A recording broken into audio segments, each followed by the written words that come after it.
En Onda Cero, Más de Uno. Begoña Gómez de la Fuente. Hoy vamos a hablar de algo que se utiliza mucho durante el verano, que son nuestras carreteras.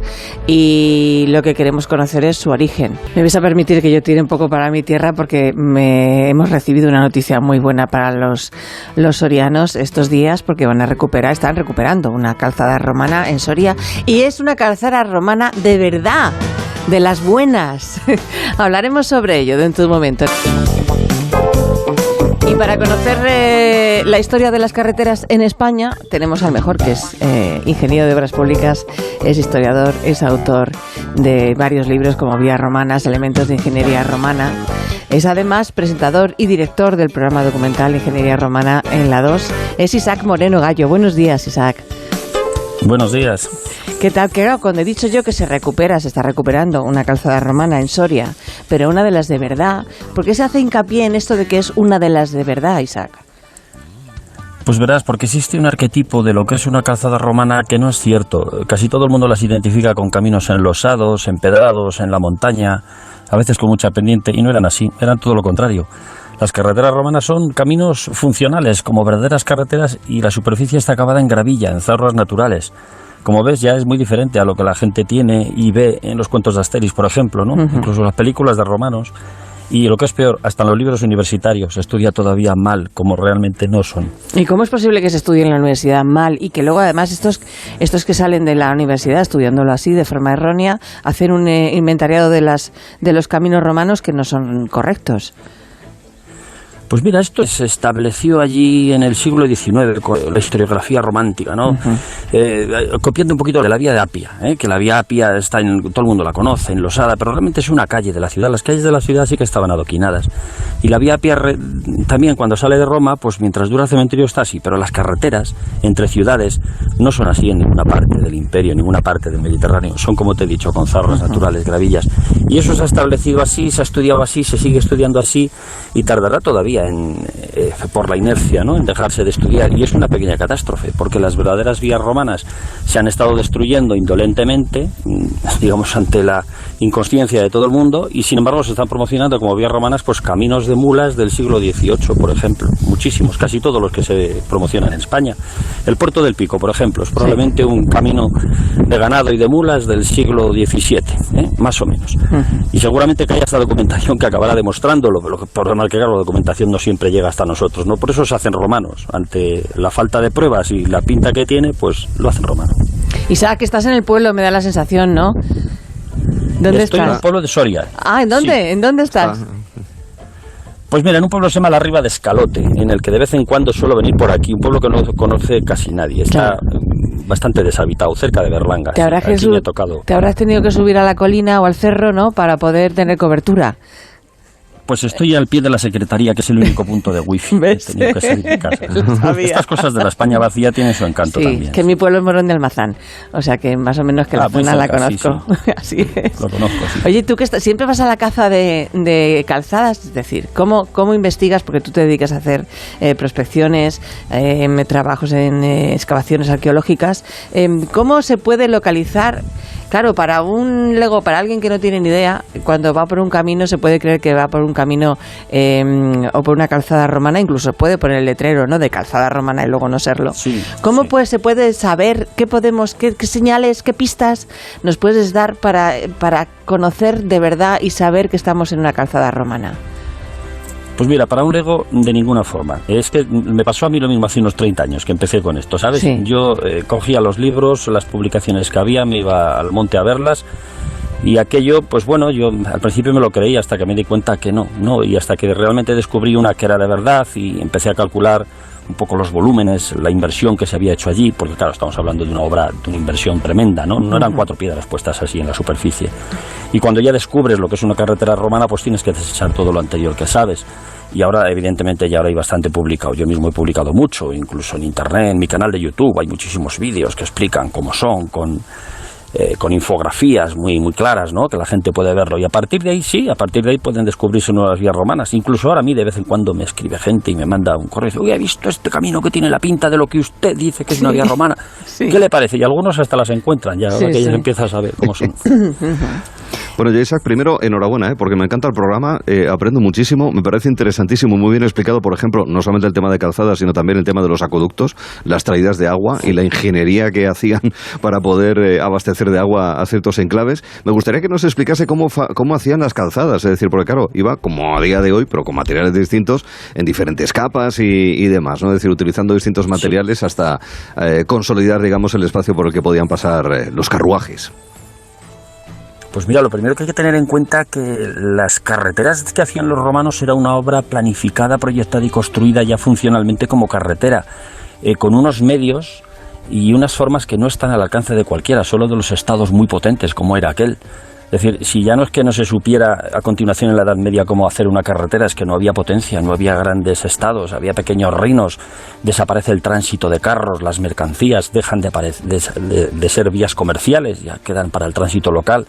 Entonces, pues fíjate que a veces vienen los materiales, las piedras, sobre todo la capa de superficie, la zorra natural que he mencionado, desde muy lejos, de muchos kilómetros, que son caravanas de carros para llevar hasta la línea donde se ha trazado la vía romana para llevar los materiales. Eso no está al alcance de cualquier administración. Eso ha estado al alcance del mundo moderno a primeros del siglo XIX, prácticamente. No creas que antes, cuando ya se empezaba a tener reinos importantes en España y con cierta potencia económica. O sea que antes no había nada, ¿no? Claro, antes no había carreteras, antes de la de los romanos. No, cuando cae el Imperio Romano las carreteras romanas dejan de ser funcionales, se caen los puentes, desaparece la erosión mismo, la intemperie. Hoy mismo una autovía tú la dejas a su suerte sin mantenimiento y en 50 años se la no come la puede naturaleza, sí. Pues ocurrió lo mismo con las carreteras romanas. Durante la Edad Media pues se usaron y se abusaron lo poquito que quedaba, pero desaparecieron su funcionalidad como carreteras y ya desapareció también el tránsito de carros a larga distancia. Y hasta época muy moderna, pues fíjate con Florida Blanca, en Carlos III, que se intenta hacer de nuevo las nuevas carreteras, ¿no? La exposición de motivos decían, no hay en España ningún camino que pueda circular carros entre ninguna de las capitales de provincia, entre ninguno de los pueblos importantes. Así estaba la situación en España y en Europa en buena parte.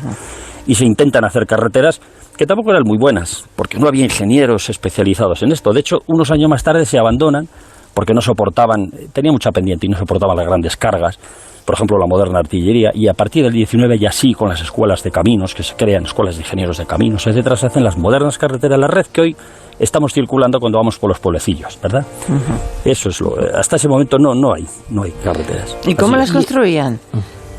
Pues mira, en general, si el terreno era blando, metían piedras gruesas como cimiento, muy bien encajadas entre bordillo, y luego sucesivas capas de piedra de diversas naturalezas, más menudas ya. Las zahorras, si podían cogerlas cerca, las cogían cerca. Tenían canteras, lugares de extracción, a veces a un lado y a otro de la vía romana. Pero cuando había materiales que necesitaban para la capa de rodadura ya, que no estaban en el sitio, pues se iban a donde estuvieran.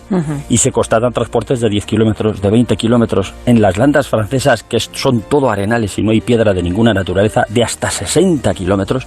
¿Tú te figuras ir a por piedra a 60 kilómetros con una caravana de carros para hacer una carretera que además estaba trazada impecablemente desde el punto de vista topográfico, ingenieril, con las menores pendientes, etcétera, etcétera? Estamos hablando de una organización muy potente, de unos técnicos muy competentes y muy buenos que no han existido hasta hace un siglo y pico, prácticamente. Y la pregunta, porque entonces podemos decir, sin equivocarnos, que la carretera o la vía moderna es fruto o es creación de Roma. Antes de Roma no existía la carretera como tal, pregunto. Sí, antes de Roma sí que existía la carretera como tal. Roma lo que hizo fue extenderla a todo el Mediterráneo, porque fue un gran imperio el que crearon. Pero los persas también tenían carreteras, y probablemente en el mundo helenístico también se hacían carreteras, de menor entidad, porque eran ya reinos menores, ¿no?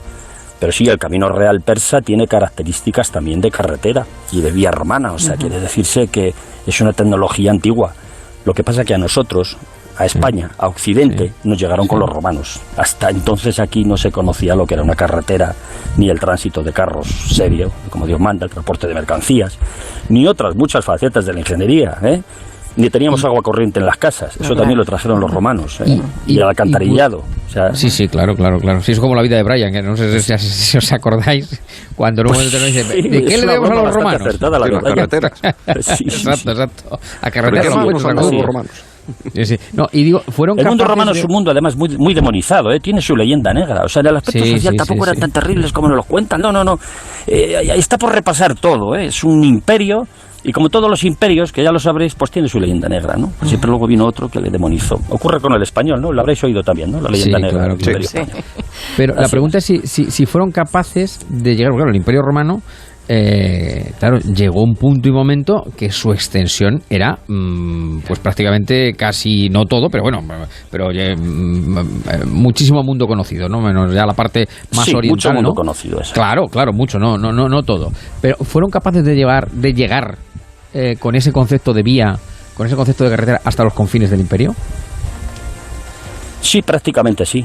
Cuando el imperio estuvo estabilizado, sobre todo con Adriano, porque Trajano fue el momento en el que el imperio es más extenso es con Trajano, luego se pierde un poquito, Adriano abandona algunas zonas por oriente, pero en ese momento sí, claro que sí, las carreteras, las mercancías, el lenguaje, la cultura, las gentes llegaban discrecionalmente a todas las partes del imperio, y eso duró después unos 200 o 300 años más, hasta que fue cayendo, ¿no? No sé si es que cree que falta difusión, por eso es verdad que muchas puede que no sean ya funcionales, pero hay mapas, ¿no? Y creo que hay hasta mapas interactivos que reproducen un poco lo que había entonces. No sé si falta un poco de difusión para que sepamos cómo conservarlas.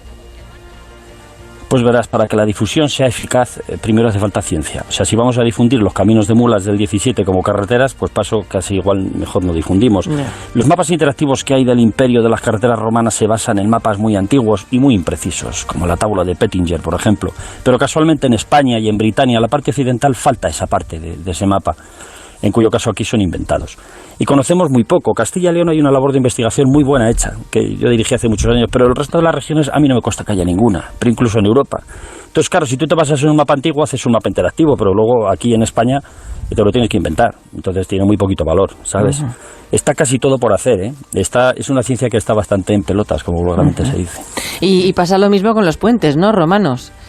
Que tampoco son tantos como los que dicen, es lo mismo. Sí, las guías turísticas hablan igual de 5.000 puentes romanos en España. Todo lo que es de piedra y antiguo aquí se hace romano, es verdad. Si no hay otro documento. Hombre, viene, da caché al pueblo, ¿no? También es cierto, ¿no? Sí, y Camino de Santiago, sí. Hoy en día todo el mundo quiere tener de todo. Un Camino de Santiago, un puente romano. Pero fíjate, el estudio mejor hecho de puentes romanos, que además es un ingeniero de caminos también que hizo su tesis doctoral, habla de 37 puentes romanos en toda la península ibérica. Solo. Y considera romano incluso conservándose solamente una hilada de piedra originales romanas en su sitio. Ya con eso lo considera romano. Pues a pesar de eso solo hay 37. Todos conocemos una docena buenos, ¿no? El de Salamanca, claro. El de Alcántara, el de las Barreras, pero ya está, o sea, olvídate. El resto de los pueblos esos de piedra y antiguos, todos, el 99,99 son pues modernos incluso, hasta del siglo XVIII, ¿no? Isaac, en el Camino de Santiago, los tramos que se presentan como tramos romanos, de antigua calzada romana, ¿hasta qué punto es cierto que lo son? Sobre todo en Castilla, ¿verdad? Sí, en la zona entre Carrión de los Condes y Palencia, Burgos, y todo eso es una vía romana que efectivamente fue luego Camino de Santiago, era el Camino de la Calzada. Y fíjate lo que es el disparate. En el primer año jacobeo, que fue en el 99 me parece. En el 93 ahí, es cuando lo arrancaron a tope. Sí, cuando ya arrancaron esta moda del Camino de Santiago, pues para que los peregrinos anduviesen cómodos, lo metieron las máquinas y lo han dejado como un camino de concentración magnífico, es decir, lo rompieron definitivamente. Y era una vía romana conservada, curiosamente. Pero no tenían consciencia de que eso era una verdadera calzada romana, se llamaba el Camino de la Calzada, y decir que hasta para eso no ha venido bien el Camino de Santiago. Fíjate qué cosas pasan. Oye, ¿tenían cunetas laterales las calzadas romanas? Sí, tenían los mismos elementos prácticamente que las calzadas modernas, claro, cunetas laterales de drenaje, incluso unas cunetas más alejadas a unos 20 metros que se constatan en alguna foto aérea y en algunas zonas, no en todas, los páramos y tal, que serían de ser de policía, ¿no? Pues para limitar el terreno público en aquel momento. Es decir, 40 metros de anchura, deforestados y organizados y de alguna manera controlados por el Estado, ¿no? En ese momento. Lo que he visto es que se ve muy bien desde el aire. Las calzadas romanas. Si se sabe el mirar, sí. Yo tengo muchos vuelos porque sé dónde están y sé en qué época tengo que ir para hacerlo, ¿verdad? Sí. Que si miramos nosotros podemos mirar una hilera de ajos, ¿no? Y que nos creemos que es una calzada romana y va a ser que no. Pero fíjate, por desgracia se ven muy bien cuando están destruidas, porque al estar labrado delata la piedra que viene de fuera, ¿no? No es del mismo sitio sobre los cultivos, ¿no? Sobre el campo labrado y se delata y se ven unas líneas blancas, infinitas atravesando cultivos. Cuando están enteras, pues se confunde con cualquier otro camino, claro, cuando están un poquito mejor conservadas, ¿no? Que ya son camino y tal. Pero si están destruidas, pues claro, y se ven ignorando linderos y con en las zonas llanas, por ejemplo, con unas líneas rectas impresionantes, sí. Claro, ¿Cuál fue la vía romana? Sí, ¿Cuál fue la vía romana más importante aquí en España, en Hispania? Yo no creo que hubiese ninguna más importante que otra. Por ejemplo, la de Tarragona a León, que pasa por Zaragoza, por Logroño o Burgos. Aunque Logroño y Burgos no eran romanas, pasa por allí, ¿no? En esa vía romana sacaban casi todo el oro, claro, de las médulas y del noroeste peninsular, ¿no? Porque todo el noroeste peninsular era una mina de oro. También sería importante la que iba de Zaragoza a Mérida, ¿verdad? Pues por la zona de Toledo y la provincia de Madrid y tal, de la que se conoce muy poco, por cierto. Está muy poco conocida esa calzada.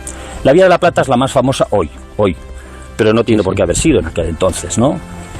La Vía de la Plata es un topónimo que se ha extendido en exceso, porque Vía de la Plata se llamaba en el siglo XVI Camino de la Plata, se llamaba en el siglo XVI a la vía romana que existe y está relativamente conservada entre Mérida y Salamanca.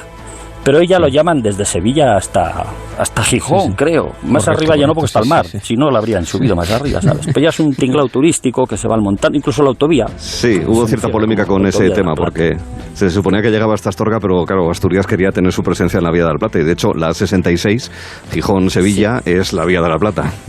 Sí, pero tampoco llegaba hasta Astorga, que es que al norte de Salamanca nunca en la historia se ha llamado de la Plata a ningún camino. ¿Sabes lo que te quiero decir? Entonces, ¿por qué llaman ahora Vía de la Plata? Además se está promocionando un tramo de Vía de la Plata al norte de Salamanca que es una cañada real. La calzada romana va por otro lado, como 15 kilómetros más al este. Entonces hasta en eso hay errores, ¿sabes? Pero bueno, el turismo a veces puede, ¿no? Y el caso es que vaya gente con bici de montaña o andando. Claro, ese es el caso, que la gente vaya para que se pueda conservar, ¿no? Y que no se abandone. ¿Tienes alguna preferida, Isaac? ¿Tienes alguna que te guste en especial? No puedo, porque con 30 años he visto tantas, he descubierto tantas, he visto después destruirse tantas. Qué pena. Esto es como todos los hijos. ¿Cómo vas a tener un hijo preferido, sabes? Hay que quererlos a todos. Pues eso me pasa a mí. Las de Castilla y León las conozco tan bien, las he investigado, las conozco al metro y las sigo casi su proceso, que se han promocionado varias. Habéis mencionado unas, una autovía ahora en Soria. Y pues esas las voy siguiendo y las conozco bien. Pues las puedo querer más que a otras de las que no conozco. Claro. Ni yo ni nadie, porque realmente no hay investigación. Pues claro, lo más conocido, lo que se conoce se ama, ¿no? Suele ser así. Y ahora, perdona, luego pregunto yo, Javier. Con el asunto de las vías romanas, favorecieron, entiendo que sí, lo que pasa es que luego, sin embargo, el imperio cayó, claro, por lo que todos sabemos también, bueno, por una multitud de causas, pero entiendo que la carretera romana favoreció el comercio y la riqueza del propio imperio, aparte de la comunicación de las tropas, que las tropas se pudieran mover, pero digamos que en una etapa, sobre todo la primera etapa imperial, siglo I, siglo II, y hasta probablemente siglo III, que ya empieza a decaer, el comercio también se sirvió mucho de las vías romanas. Pues fíjate, sobre todo favoreció el comercio, porque las vías romanas, en contra también de otros de los muchos mitos extendidos, no se hacían por motivos militares. Es decir, cuando uno va a conquistar un territorio, no hace una carretera para ir a conquistar, porque le estás diciendo al enemigo por dónde vas a ir. Eso no ha ocurrido nunca en la historia. Claro. En ninguna época de la historia ha ocurrido, ni siquiera en el mundo romano. Cuando el terreno estaba pacificado y romanizado es cuando entre las principales ciudades se hacían carreteras, con un fin primero que era comercial. Por supuesto también para comunicar cualquier otro interés, ¿no? Incluso las tropas, si tenían que salir corriendo a otras zonas de conquista, pues por allí en carros y no andando, como los cuentos de Asterix, también salían muy deprisa las tropas, ¿verdad? Pero sobre todo tenían fines comerciales y eso era una riqueza para el imperio indudable, era lo que le hacía crecer económicamente, ¿no? Aparte del control de otro tipo que tuviera. Y además todo tipo de cultura también funcionaba, ¿no? Es decir, las costumbres, los ropajes, los utensilios, la vida cotidiana, la lengua, muy importante, todo eso circulaba por las vías romanas. Es la red neuronal del imperio, que de alguna manera se llama así. Pero se hacían fundamentalmente con fines comerciales. Tú tienes dos grandes capitales romanas y necesitas sacar los productos, si no, la economía no funciona, y sin economía no hay Estado. Y no hay impuestos, y no hay un Estado con el poder que tuvo Roma. Todo el Mediterráneo y todo el mundo casi conocido en aquella época fue un Estado gracias a sus carreteras. ¿Eran más recias que las nuestras en comparación? Porque las nuestras tienen socavones son más gruesas, por ejemplo. Sí. Tienen más espesor de paquete de firme, sí. Tienen una capacidad portante, que se llama así en ingeniería, superior a las actuales. ¿Por qué? porque a veces transportaban cargas enormes, monolitos, que no se pueden fragmentar, ¿no?, de una sola pieza. Los propios hitos de señalización, que se llaman miliarios, pueden pesar hasta 3 toneladas. El carro tiene que pesar un poquito más, porque si no lo desarmas con una piedra de esas. Con lo cual estás transportando 7 toneladas, 8 toneladas en un solo carro en 4 huellas, que son las 4 ruedas. Eso te transmite a la carretera una cantidad de kilos centímetro cuadrado, que es casi el doble de lo que hoy somos capaces de transmitir con los neumáticos a nuestras carreteras. Ya sabes que un camión, cuando lleva mucha carga, lleva muchos ejes, muchas ruedas. Sí, claro. Es para transmitir poca carga a la carretera, pues si no la rompe. Pero en aquella época los carros tenían 4 ruedas, no había mucha más historia, ¿no? Y claro, tienen unos paquetes de firmes tremendos. Con lo cual el miliario, que es el hito de señalización, es la primera prueba de carga que tiene la carretera. Si soporta eso, luego soporta pues columnas, sillares, todo tipo de cargas, ligeras, pesadas y todo tipo de velocidades, porque el correo imperial o los funcionarios a veces iban con un carrito de 2 caballos a toda velocidad. Sí. Y por supuesto que se cruzaban uno con otro en la carretera a velocidades increíbles, recorrían hasta 200 kilómetros diarios, pasado a kilómetros, porque las fuentes lo dicen, recados, mensajes que llegaban de una parte al imperio en muy poquito tiempo. Y dices, bueno, no había internet, no había esto, ¿cómo lo hacían? Pues con un carro a toda velocidad por una magnífica carretera. Oye, y sitios para reponer, para cambiar caballos, para que puedan comer, para que la gente pueda descansar. ¿Áreas de servicio? ¿De eso queda vestigio? Las ventas, ¿no? Sí, queda vestigio. Había de todo. De postas. Como hoy, menos gasolineras, absolutamente de todo. Claro que había paradas de postas para particulares, para funcionarios. Es decir, solo los funcionarios del Estado o la gente de alta categoría podía allí cambiar sus caballos, ¿no? Pero otros pagando también podían cambiar sus caballos por otros y necesitaban refrescos, y algunos se había herido, como ha ocurrido en el siglo XIX y XVIII, que ha sido también paradas de postas en los caminos, ¿no?, para cambiar los caballos. Había tabernas, claro que sí, hospitium, hostales, de todo, absolutamente de todo. De hecho, los yacimientos relacionados con la carretera, al servicio de la carretera, pues se repiten y son sistemáticos a orillas de la carretera, claro, y además es donde se suelen encontrar muchas monedas. ¿Por qué? Porque había telepeaje, comercio, y allí se compraban y se vendían cosas, ¿verdad? Así es. Y eran fundamentalmente rectas, ¿no? Bueno, no eran siempre rectas, eran rectas en las llanuras, que el punto más corto entre 2 ciudades es una recta. Pero cuando entraban en montaña, pues hacían las mismas curvas que ahora, porque lo importante para una carretera es que la pendiente sea mínima. Y claro, cuando entras en una ladera o en una zona montañosa o ondulada o quebrada, tú necesitas hacer muchas revueltas para que la pendiente sea mínima, si no las cargas no pueden progresar, y menos las grandes cargas, ¿no?, como se ha hablado. Así es. Isaac, ¿ahora en qué estás? ¿A la caza de qué calzada romana vas? Pues mira, tengo que dedicar a otras cosas en la vida. He estado como 30 años cazando, ¿no?, como decís, vías romanas. De vez en cuando pues sale algún tramito, alguien me dice, he visto estas 3 piedras que igual es una vía romana, y si la foto me da credibilidad voy a verla, ¿no? No la vas a dejar ahí abandonadita, claro. Pero bueno, mi vida es muy variada. Yo me gano la vida haciendo carreteras. Soy ingeniero de obras públicas del Estado, y eso es, y además soy geógrafo, historiador, y hago estudios de muchas clases y de muchas cosas. La ingeniería romana, no solo carreteras, también me ocupo de acueductos y otras cosas, pues sigue siendo una de mis pasiones, sigo investigando sobre eso, pero ya no tengo una sistemática de cazador de carreteras como la tuve hace 30 años, que estuve unos 15 o 20 seguidos, ¿sabes? Pero hay que cambiar un poquito en estas cosas, ¿sabes? Isaac, ¿y crees que las carreteras de ahora perdurarán como las vías romanas o no? Ni de casualidad, vamos. No lo sé, si las mantienen sí, si se cae nuestra civilización no, sin duda no. Otros harán arqueología con ellas, como hacemos nosotros, como los romanos. La verdad que da un poquito de miedo, porque la historia es cíclica, ¿no? Hace 1200 años antes de Cristo cayó toda la civilización prácticamente, después volvió a caer con los romanos. Y quién sabe si va a caer la nuestra, no lo sabemos. El hombre es un ser maravilloso, lo mismo va hasta arriba que se pega un leñazo hasta abajo, ¿sabes? Es muy difícil predecir el futuro, por supuesto. Isaac Moreno Gallo, muchísimas gracias por haber estado con nosotros. Feliz estancia ahí en tu pueblo soriano. Un abrazo grande. Muy bien, gracias a vosotros. Te seguimos escuchando, te seguimos persiguiendo. Sí, en el canal de YouTube siempre subiré cositas allí para que la gente se entretenga, ¿de acuerdo? Fenomenal, Isaac. Un abrazo grande. Hasta luego. Igualmente, gracias a Dios.